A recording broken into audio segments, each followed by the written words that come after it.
monsters, and welcome to the Horror Files. I am your host, Dead Alive Dana, and on this podcast, I dive into a particular horror movie each episode, providing insights and reviews as well as the latest in horror movie news. And for this episode, the ugly underbelly of youth and beauty in Hollywood is on full display, complete with fashionable yellow coats, neon green injector goo, and horrific full-on body horror. That's right, monsters. I will be discussing the Coralie Fargeat film, The Substance, from 2024.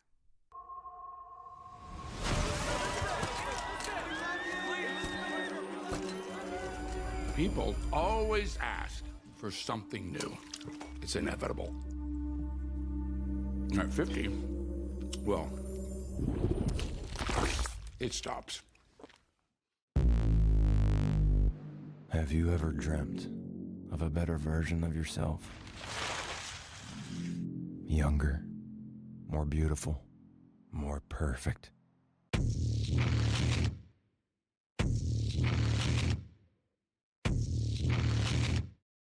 One single injection unlocks your DNA and will release another version of yourself.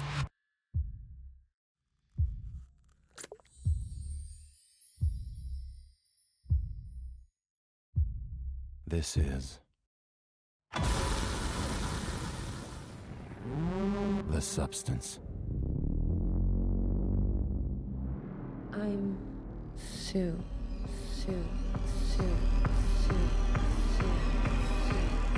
You're hired. Let's go. A perfect balance of 7 days each. The one and only thing not to forget. You are one. You can't escape from yourself. There's been a slight misuse of the substance.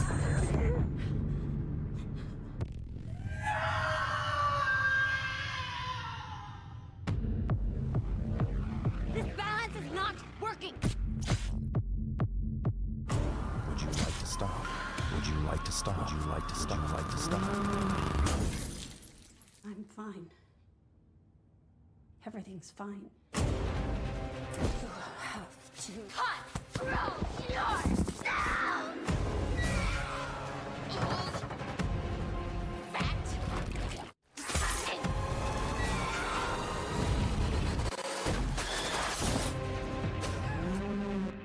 People are gonna love that.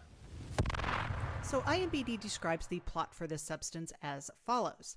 A fading celebrity takes a black market drug, a self-replacing substance that helps her create a younger, better version of herself. The film was written and directed by Coralie Fargeat and stars Demi Moore, Margaret Qualley, and Dennis Quaid. So before I get into the film, just a couple little things. Demi Moore's Golden Globe win for this film is her first major win in her more than 40-year career. And Dennis Quaid was so committed to making Harvey's notorious shrimp eating scene as gross as possible, he actually ended up eating 2 kilograms or 4 pounds of shrimp. Oh my gosh, that must have been horrendous afterwards. And the phone number for the substance, which is 555-0199, is actually a famous fictional number that appears in many films such as American Beauty, which was Lester Burnham's phone number, and also in The Insider. So let's get into it. Please be advised there will be spoilers. So on her 50th birthday, faded Hollywood film star Elizabeth Sparkle, played by Demi Moore, is dismissed from her long-running aerobics TV show by its producer, Harvey, due to her age. Elizabeth ends up crashing her car while distracted by a billboard of herself being taken down. And at the substance, a young male nurse gives her a flash drive advertising the substance, which is a black market drug that promises a younger, more beautiful, more perfect version of oneself. So Elizabeth eventually decides to order the substance and injects the single-use serum.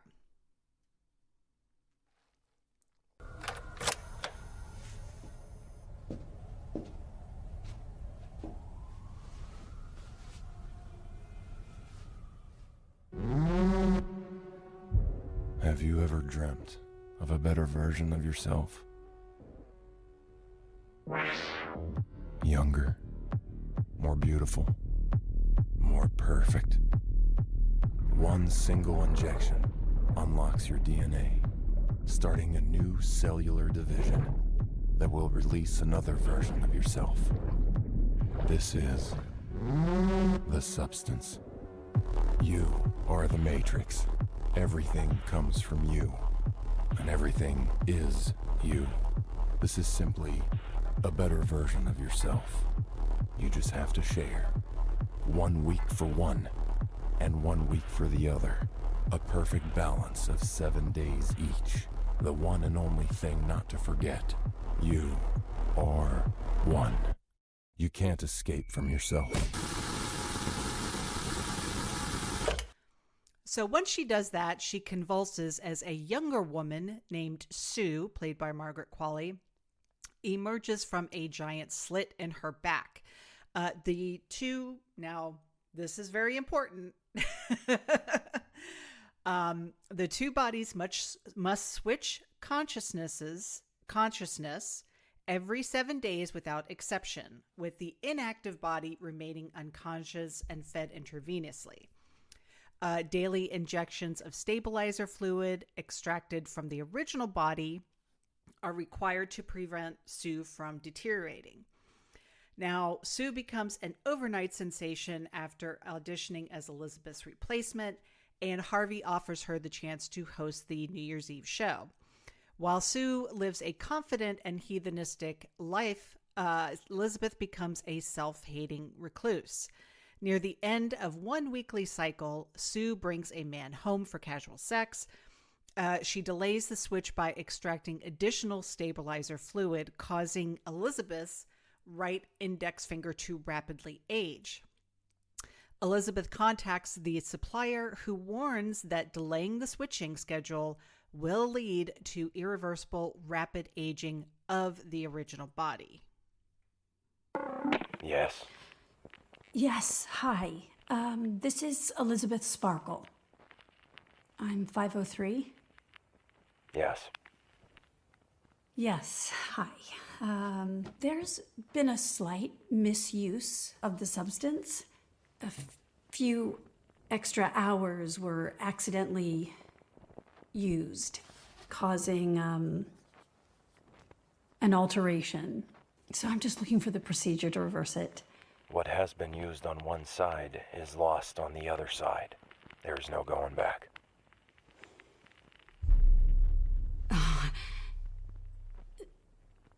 No, I don't know what she was thinking.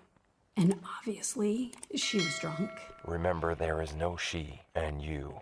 You are one. Respect the balance, and you won't have any more inconveniences. So Elizabeth and Sue gradually become separate personalities. I have an issue with that. And begin to hate each other. Elizabeth resents Sue's frequent disregard of switching schedule, causing further aging, while Sue is appalled by Elizabeth's descent into unhealthy binge eating. Following a particularly destructive episode as Elizabeth, Sue stockpiles stabilizer fluid and refuses to switch back. 3 months later, on the day before the New Year's Eve show, Sue runs out of stabilizer fluid and contacts the supplier, who informs her that she must switch back to replenish the fluid.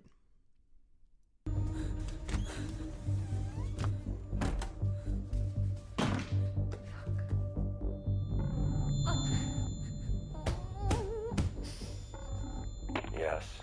Hi, this is an emergency. There's no more stabilizer fluid. Hello?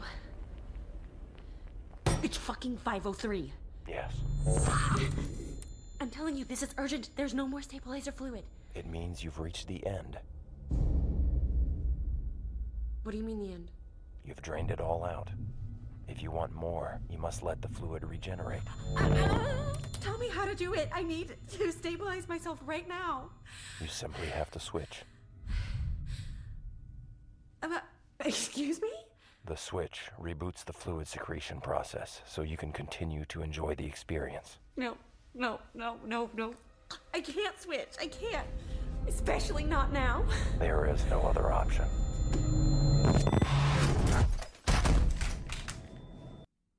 So when they switch, Elizabeth finds herself transformed into a deformed hag-like hunchback. To stop Sue aging her further, Elizabeth orders a serum designed to terminate her.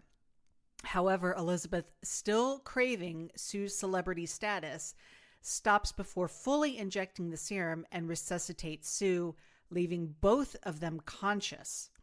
Realizing Elizabeth's initial intent, Sue beats Elizabeth to death before leaving to host the New Year's Eve show. So without Elizabeth, Sue's body rapidly deteriorates. She attempts to create a new version of herself using the leftover serum, despite the single-use warning. And this results in the creation of a grotesque mutated body, Monstro Elizasu, with both Elizabeth's and Sue's faces. Wearing a mask cut from a poster of Elizabeth, Monstro Elizasu attempts to host the show, but the audience erupts into chaos when her disguise falls off. An audience member decapitates her, only for an even more mutated head to grow back and one of her arms to break and drench the audience studio in blood. Fleeing the studio, Monstro Elizasu collapses and explodes into viscera. Elizabeth's original face detaches from the gore, crawling onto her neglected star on the Hollywood Walk of Fame. She smiles as she hallucinates being admired before melting into a puddle of blood, which is then cleaned up by a floor scrubber the next day. So there you go. All right. So let's get into a little bit of the film itself. So The Substance was actually an international co-production between France, the United Kingdom, and the United States. Coralie Fargeat was director and producer, alongside Working Titles Films co-producers Eric Fellner and Tim Bevan, and Blacksmith, which is a Paris-based production company that was created by Fargeat that same year. And filming began on May 9th, 2022 and wrapped in October 2022, spanning 108 shooting days. The film's budget was about $18 million. So Fargeat wrote the screenplay based on feminist themes. After the critical success of her film Revenge, in the U.S., she was in contention to direct studio films, including the MCU film Black Widow. However, the prospect of a studio film didn't appeal to her, as she would not receive final cut privilege. So Fargeat spent several months in LA following the release of Revenge and began writing the first scenes of The Substance as a spec script at a coffee shop in Silver Lake. She became a producer to maintain creative control. Eric Fellner, who co-produced the film, traveled to Paris several times for lunch with Fargeat after seeing Revenge to persuade her to choose Working Title for her next project. The screenplay was developed over 2 years, loosely inspired by her short Reality Plus, which was done back in 2014. With the entire production taking 5 years from concept to release. It was written in both English and French. The script featured descriptions in French, though the film was written with an English-speaking audiences in mind to ensure a wider appeal. She aimed to continue the feminist themes that she developed in Revenge, exploring the pressures and expectations placed on women. She began writing the film in her 40s, which was a period which she was confronting negative thoughts about her relevance and appearance. She said, quote, "I really started to think and have these voices in my head like, now your life is over, no one is going to care about you." She described the process of making the film as a way to confront and release this internalized violence tied to societal expectations about women's bodies and aging, using the body horror genre as a, quote, weapon of expression. She had crafted the 146-page script with a scant 29 pages directed to dialogue. Fargeat has described her writing style as like writing a novel. She wrote the script in extensive detail, every sensory experience the audience would feel in the final film, including sounds with onomatopoeia like splosh and ah, and sometimes even specified close-ups were written in the script. She said, quote, "People often ask if my characters are caricatures, and my first instinct is to say yes. Then I think, no, they're not caricatures. Unfortunately, they are behaviors that have existed and continue to exist. Here, they're just brought to the forefront and presented openly. In real life, it's not always that obvious, though sometimes it is." Similarly, she chose to omit character backstories, preferring to reveal information through actions, locations, and attire. For example, colors were written into the script to symbolize character traits. Elizabeth Sparkle's yellow jacket, representing a superhero-like quality before her transformation, and Sue's pink leotard signifying her femininity.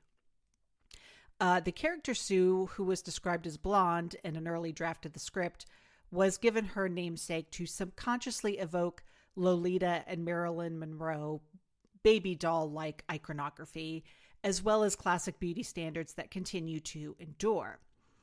Fargeat chose the name Elizabeth for its, quote, iconic resonance with stars of old Hollywood, and Sparkle because of its associations with happiness and to shine and be under the light. Fargeat conceived the pivotal birth scene in which Sue emerges from Elizabeth's back while in the shower.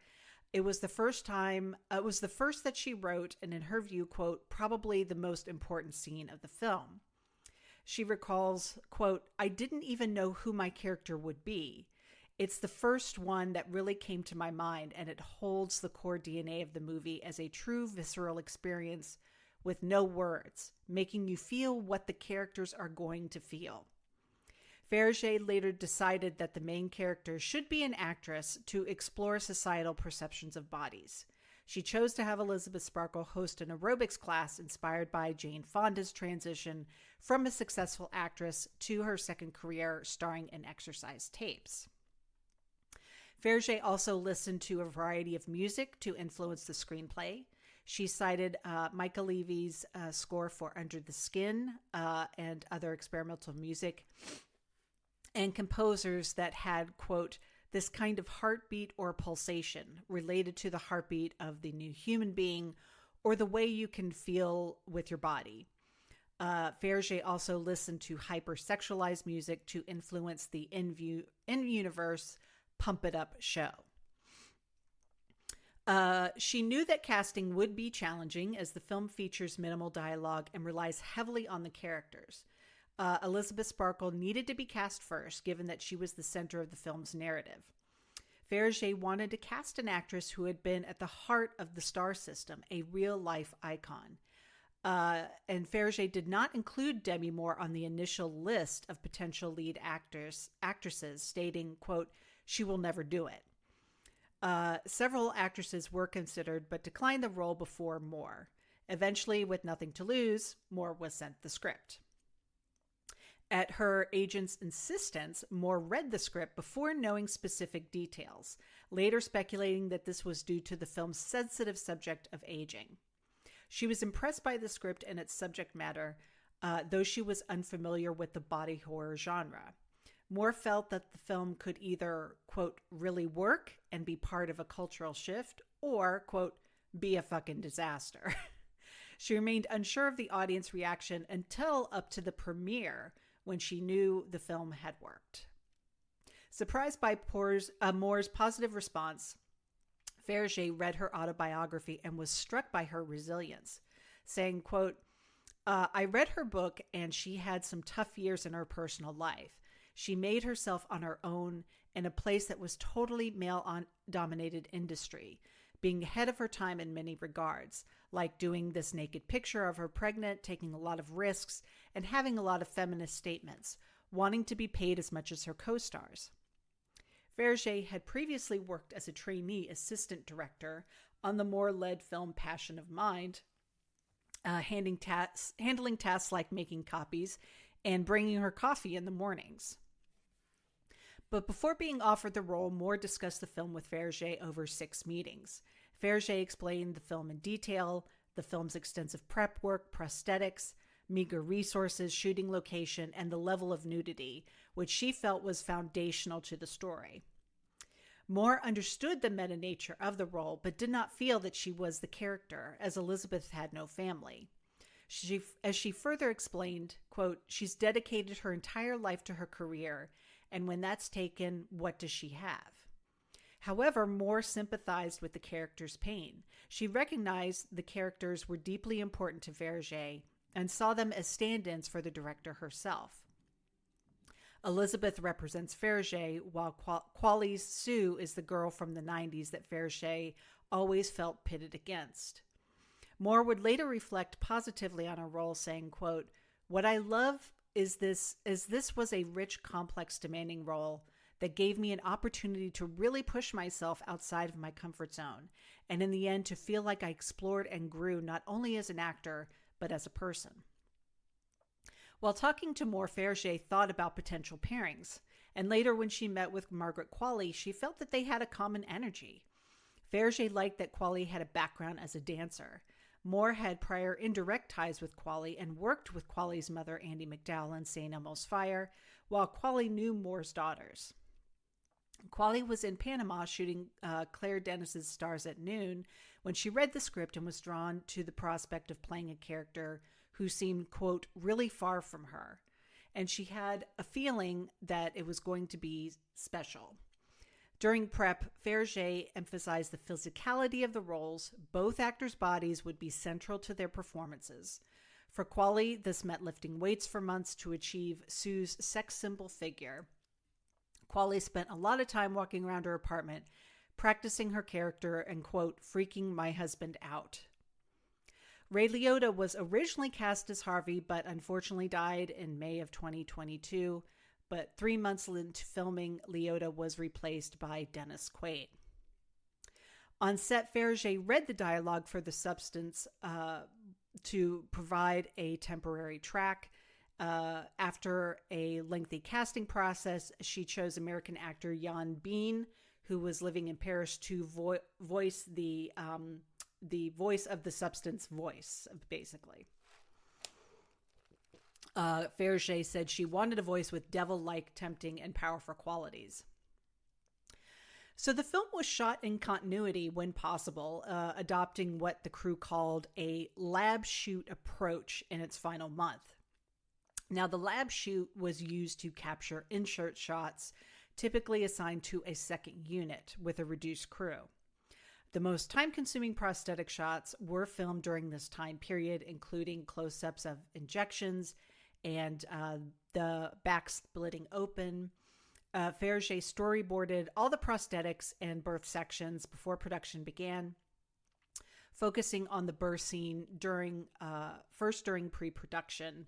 And this helped to estimate financial costs for the prosthetic dummies, how many to build, and the extent of their body details.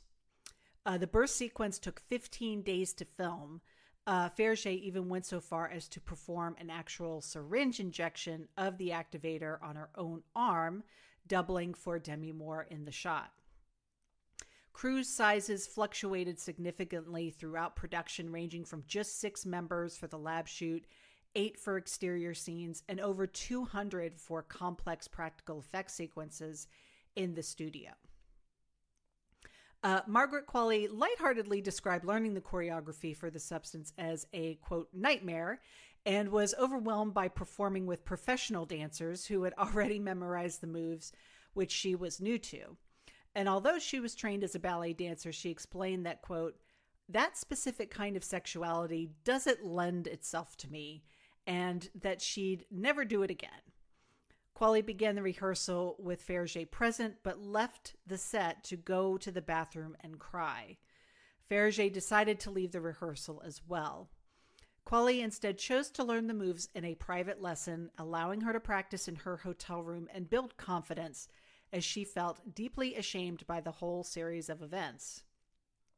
Nonetheless, on the day of the shoot, her anxiety led to her, quote, to getting, quote, wasted first thing in the morning by smoking weed and drinking tequila. In a live Q&A after the film's release, Coralie expressed happiness in getting to perform the dance, as many previous scenes had been slow-paced and required minimal movement or expression, making the dance sequence a welcome change. Moore found Fargeat to be a, quote, very visual director with a focus on symbolism. While Moore was accustomed to starting scenes with wide shots to establish the scene's space, Fargeat instead began with close-ups.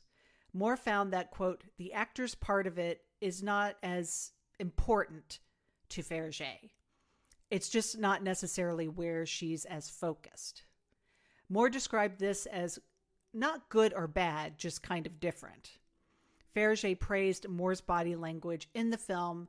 Moore chose to express Elizabeth through subtleties, such as her eyes or other simple expressions. She worked with a movement coach over Zoom for her character's later scenes, where she is forced to move quickly while hunched over due to physical disfigurement. The filming of the theater scenes took nearly 3 weeks. The special effects team utilized around 21,000 liters. That's about 5,500 gallons to the U.S. of fake blood and a fire hose. The shots of the audience being sprayed with blood in the climax were achieved in one take. Krakun, who was the effects coordinator, was surprised by the amount of blood, remarking, Coralie said at one point, I want to have fire engines full of blood spraying the audience. And I thought, oh, maybe that's just a French way of saying there's going to be a lot of blood. But no, she really wanted a hose full of blood in the audience in the theater, and it was going to be a lot of blood. It became a significant technical challenge as to how to control the spread, pressure, and quantity, how to waterproof the filming equipment, and how to keep everyone safe. Costume designer Emmanuel Yauchowski was hired on the film after reading the script and creating a Pinterest board to show Fargeat. She drew inspiration from fashion photos and the poster for the film Queen Margot, in particular for the Monstro finale. She developed contrasting looks for Elizabeth and Sue. Elizabeth's design emphasized masculinity using suits with minimal skin exposure, shiny fabrics, and primary colors like blue, red, and black. For Elizabeth's coat, she purchased 20 options. Unhappy with their fit and color, finding them too mustard or too green, she sketched a design, and she and her team made the coat using fabric sourced from London in a month. The yellow coat matched sunshine and egg hues found in the film and enveloped Elizabeth, quote, like armor, with its wide shoulders and large pockets. It's a fantastic coat. It really is. They did an incredible job with it. During the prep, Moore initially questioned the exaggerated choice, noting that no one in Los Angeles would wear a heavy coat in summer, but Fargeat said that it was essential to her character. And after production ended, Moore ended up taking the yellow jacket as a keepsake. Let's see here. So Fargeat used practical effects, including extensive prosthetics and makeup, accounting for 70 to 80% of the effects in the film. She resisted the push towards cheaper digital effects and has stated that the use of practical effects was crucial to convey the themes of violence. The effects were created by Pierre-Olivier Pershin and his company Pop FX, based in Montreal, Saint-Denis, and leading a team of 15. Person oversaw the work at both Pop VX's studio and at a second rented workshop. Person dedicated 11 months to the project, spanning pre-production and shooting. And initially, Fargeat had chosen another company to create the designs, but she was disappointed with their work. And Person later described their designs as good from an artistic perspective, but overly masculine, a rubber monster for the guys. And meanwhile, Fargeat had always envisioned the film ending with a monster that she referred to as a, quote, Picasso of male expectations. So Elizabeth's transformation process was organized into a series of 5 stages following the birth of Sue, a withered finger, a more aged look called Requiem, which was inspired by Requiem for a Dream, a hunchback design referred to as Gollum, Monstro Lizasu, and the Blob. And Fargeat deliberately sought to avoid making the effects look realistic, aiming instead to create a deformed representation of the aging process, shaped by the character's fear and anger. And Fargeat's vision for how quickly Elizabeth's transformation should occur sparked debate with Persian and the lead makeup artist, Stephanie Guillon. For the pre-substance scenes, Guillon felt that Moore's Elizabeth had to be beautiful in the beginning, before she has all the prosthetics, while Fargeat wanted her to appear flawed from the start. Similarly, Persian felt that pacing the changes more gradually would enhance their impact, explaining, quote, "It'll be wild and insane eventually." Fargeat described the dialogue-free scene where Moore removes her makeup in front of a mirror as, quote, "the most challenging of the film." Fargeat was stressed on the day of the shoot because she knew she was creating the, quote, "emotional heart of the movie," where performance, rhythm, and lighting had to be perfect. Fargeat felt if Moore and the crew could pull it off, it would be incredibly powerful. After the 11th take, Guillon intervened to stop filming for the day, saying, quote, "I took the remover pad and I squashed everything and I said, I removed everything, that's over. You have already 11. You cannot have more because tomorrow she will have a red face. Normally you don't do that, but it was too much because it was very hard on her skin." Prosthetic application ranged between 45 minutes and 7 hours, depending on the character complexity, sometimes only leaving an hour or 2 for filming in a given day.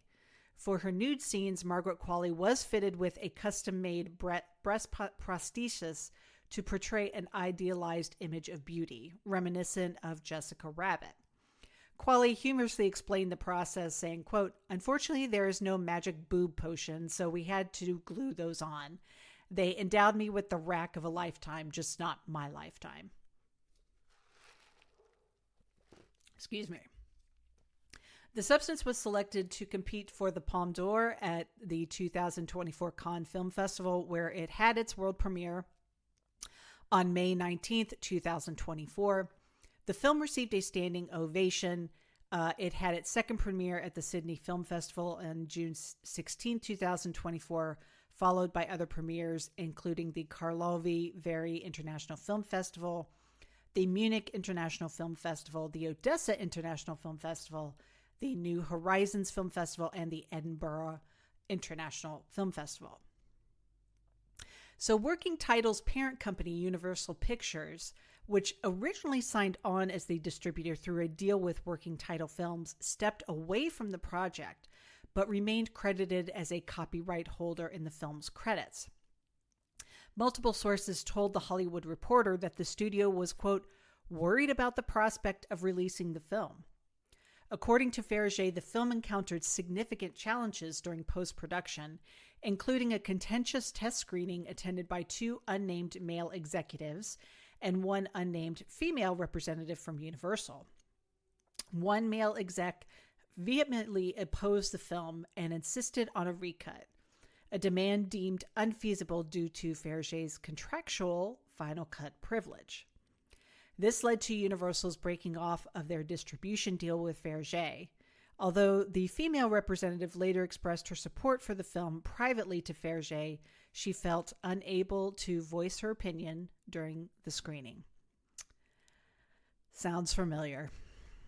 Prior to its Cannes debut, Mubi acquired the worldwide rights to the film for $12.5 to $15 million, planning to distribute it theatrically in North America, the UK, Ireland, Germany, Austria, Latin America, as well as holding rights for Turkey and India, with its sales company subsidiary, the Match Factory, handling worldwide sales. The Substance opened in theaters in the US, UK, Latin America, Germany, Canada, and the Netherlands on September 20th, 2024, as well as in Spain on October 11th. Metropolitan Film Export acquired French distribution rights from the Match Factory and released the film on November 6, 2024. The film returned to theaters in the U.S. on January 17, 2025, as part of its award season campaign, just a few days before the announcement of the nominees for the 97th Academy Awards on January 23rd. The Substance grossed $17.6 million in the U.S. and Canada and $59.7 million in other territories for a worldwide total reported gross between $77.3 and $82 million. In the U.S. and Canada, The Substance was released alongside Transformers 1 and Never Let Go and was projected to gross around $3 million from 1,949 theaters in its opening weekend. The film made $1.3 million on its first day, including $512,000 from Wednesday and Thursday night previews. It went on to debut to $3.2 million, finishing sixth at the box office. The film dropped only 39% the following weekend, grossing $1.8 million. The film has become Mubi's highest grossing film, surpassing the $10 million gross of Priscilla. Additionally, in the first week of PVOD release, it ranked number 3 on iTunes and number 6 on Fandango at Home. Peter Bradshaw's 4-star out of 5 review in The Guardian called it a, quote, cheerfully silly and outrageously indulgent piece of gonzo body horror comedy. David Ehrlich of IndieWire graded the film an A, calling it a, quote, an epic, audacious body horror masterpiece, an instant classic, the most sickly, entertaining theatrical experience of the year. Nicholas Barber of the BBC awarded the film 4 stars out of 5, while singling out Moore's performance, writing, quote, ripping into her best big screen role in decades, Demi Moore is fearless in parroting her public image.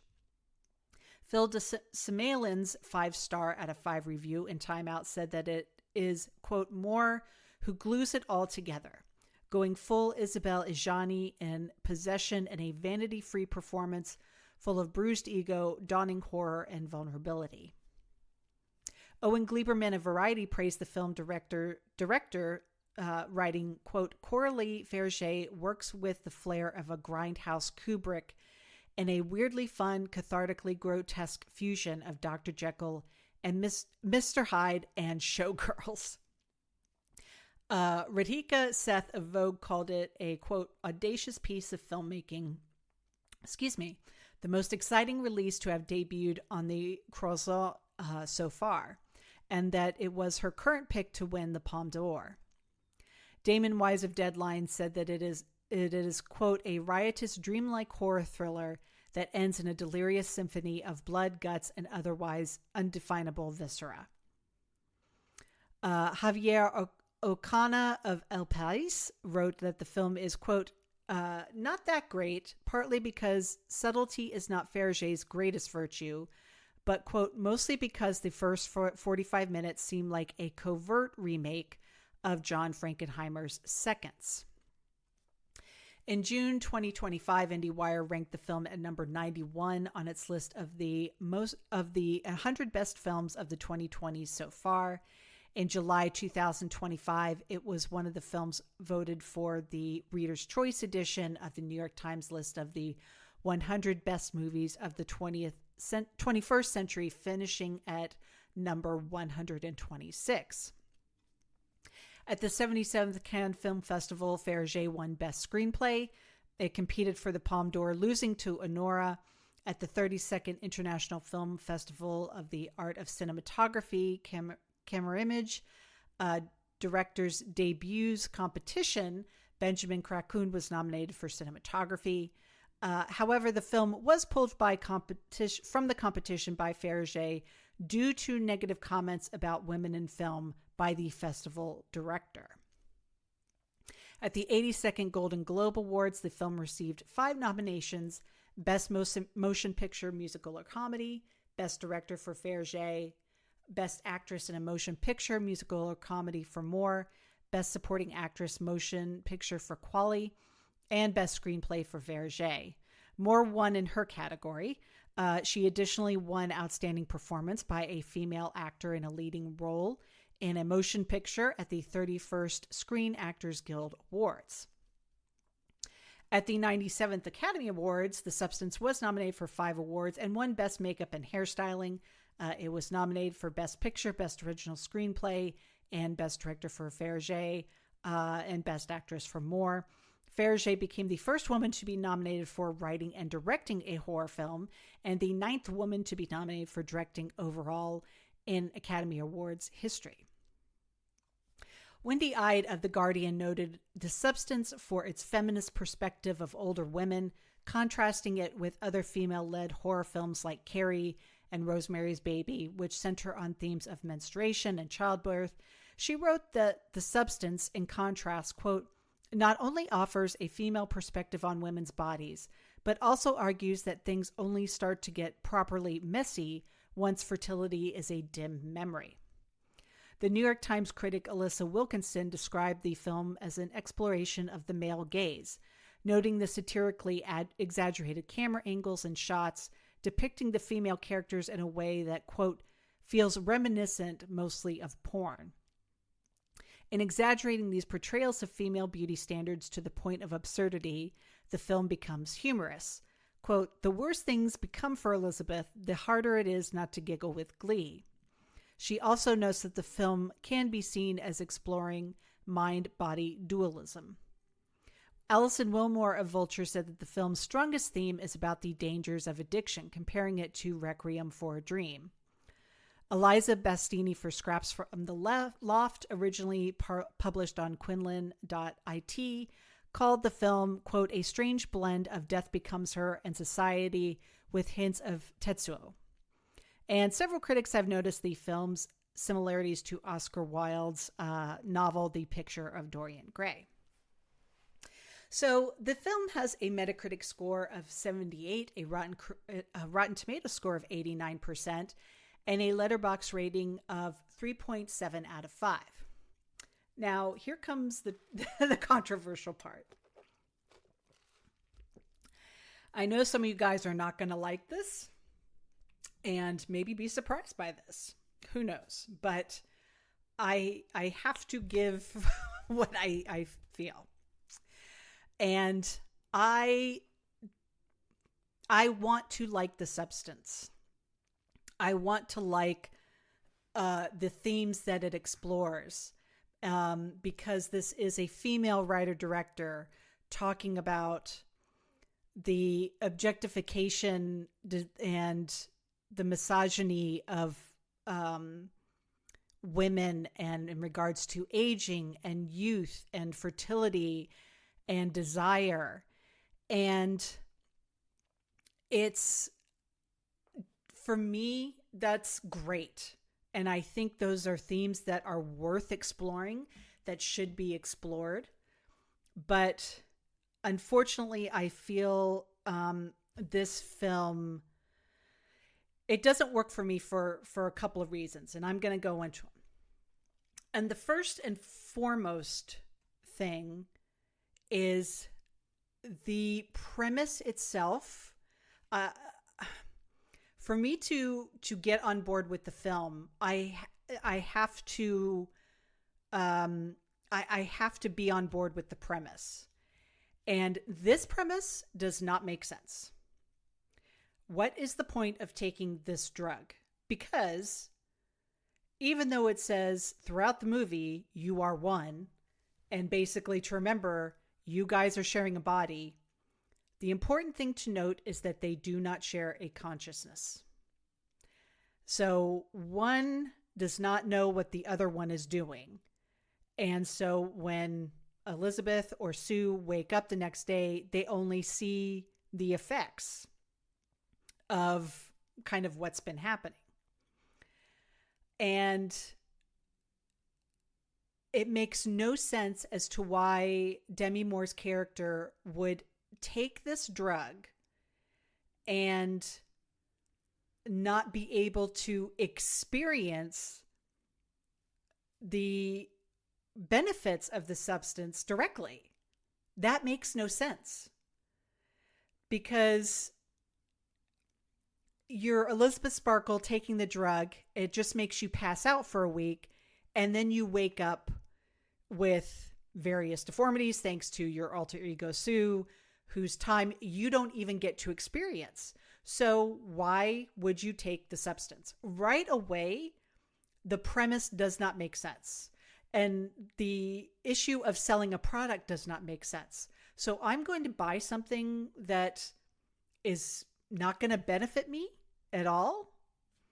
It's basically just going to create somebody else who I have to share a body with, but she gets to go out and sleep with hot men and gets to be showered with affection and adoration.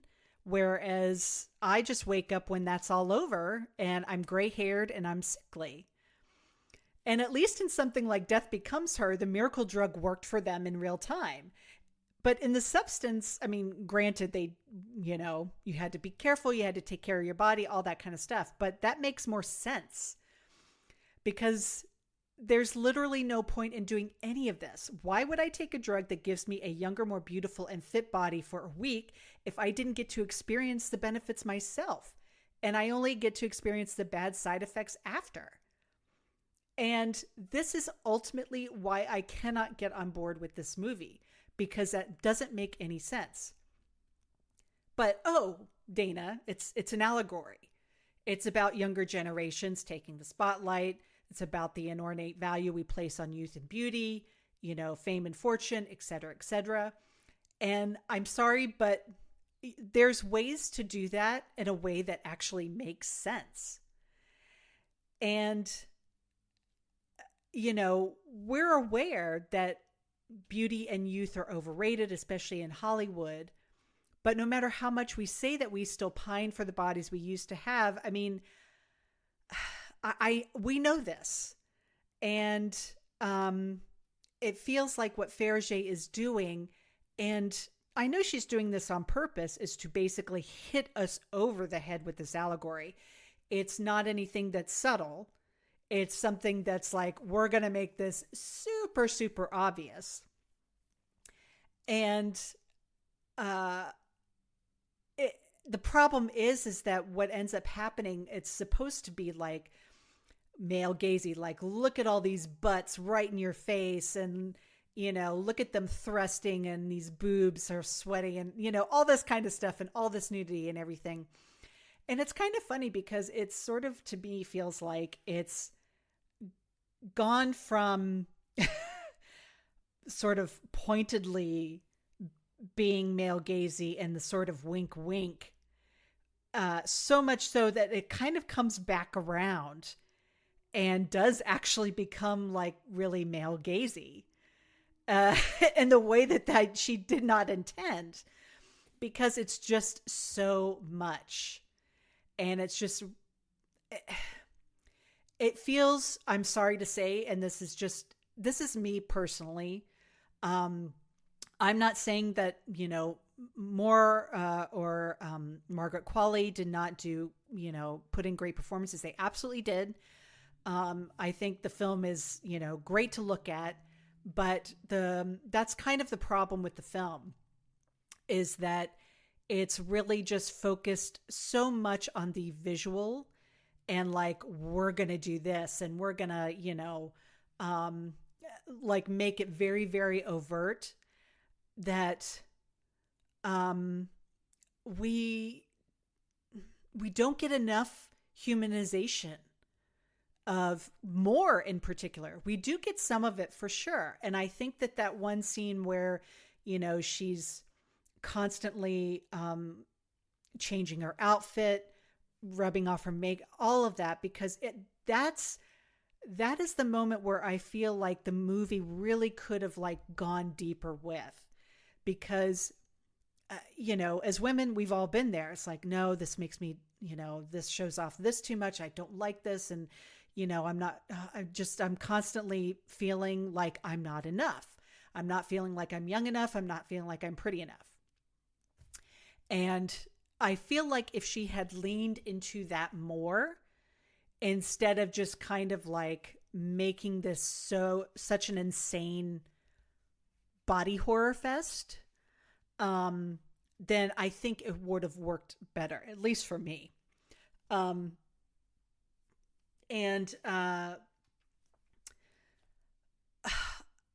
The film's creators have kind of gone to great lengths to make the monstro, Eliza Sue, as monstrous and disgusting as possible. And, you know, there's one point where it's like, I'm still me. And it's like, I'm Elizabeth, I'm Sue. But no, not really. I mean, Sue wasn't even Elizabeth, and Elizabeth wasn't even Sue. So why should we think that this Frankenstein's monster that, you know, just emerges moments ago has any of their memories or awareness? I mean, if it did, they never would have left the condo. Elizabeth couldn't even leave the condo to meet an old classmate, you know, and when she was still looking normal and beautiful.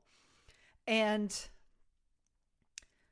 I feel like that culmination was like strictly like, we're going to go nuts.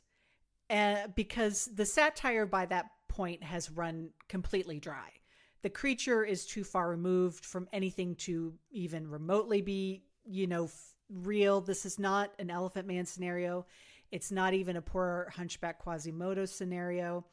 This movie takes things so far that any message about inner beauty is kind of lost in the stampede of this. And the other problem that I have too is also the substance process itself, because this is a luxury item. This is for the few, the very few that can afford to have this, you know, process. And I don't know. I've personally watched a lot of the Real Housewives on TV, and these rich bitches, they're not going to do all this shit themselves. There's no fucking way. They have to do IVs. They have to do sutures. They have to do this whole medical process that actually requires training. Otherwise, I mean, you can so easily lead to infections and permanent disfigurement. I mean, the process itself is crazy. And rich women who have the money to pay for shit like this do not want to do any of the work themselves. There's no fucking way. And so I think it missed something with having the process be this ridiculously complicated, because even in like something like Death Becomes Her, you know, Meryl Streep's character finds out about the whole thing by going to like her regular esthetician and all this kind of stuff. And I feel like if maybe there was something additional to that, if there was some sort of, it was like, you know, there's a concierge service or what have you, but it's just like, it's not that. And how the fuck, and I'm sorry, while I'm remembering this, how the fuck does Sue, who has been birthed only like, what, a week ago or something like that, completely destruct a wall and create a separate room, like do all of this crazy construction to make like a room to hide Elizabeth in? It makes no sense. It makes no sense. And that's really a shame, because I feel there are movies like my previous episode, I talked about Starry Eyes, which also explored, you know, the issues of fame, of beauty, of the addiction to the idea of fame in a much, much more cohesive, in-depth, terrifying way than the substance has done. And I feel like it was just built on a really flimsy premise that ultimately does not work, because you have your central conceit, which is like she wants to take the substance. Well, okay, but with the substance, she won't remember it. Another person will get out of her and they'll do all the things and get all the attention that she actually wants. That makes no sense. It makes no sense. So your whole initial conceit immediately falls apart. And that was the problem that I really had with the substance. Because if I'm watching the movie and I'm thinking about these things, I'm thinking about this does not work. I'm thinking about this is too complicated a process for a person to do at home, like a fucking Blue Apron kit. You know, I'm like, this is way more complicated than, like just putting some veggies together in a pan. I mean, this is like heavy. This is a medical procedure that should be done under supervision. And so when I'm watching the movie and I'm thinking those things, and I'm a woman and I'm thinking those things, and I'm not thinking about the thought-provoking messages it's trying to get across, that's a problem. And that's a problem that ultimately lays with the script. So sadly, I would probably have to give The Substance a 5 out of 10. It is great to look at. It's a lot of eye candy. It's a lot of pleasing things to look at, but ultimately, ironically, it has very little substance to it. So that's my review. So this movie is available to watch on HBO Max, Mubi, YouTube, Hulu, Sling TV, Amazon Prime, Apple TV, and Fandango at home. And because this is an extra long episode, there will be no Horror Files News Corner for this week. So thank you so much for listening, you guys. As always, you can find me on Letterboxd, Twitter, and Threads at Dead Alive Dana. And if you have any questions or suggestions for future episodes or movies for me to talk about, you can email me at deadalivedana@gmail.com. And until next time, monsters, stay safe, and most importantly, stay spooky.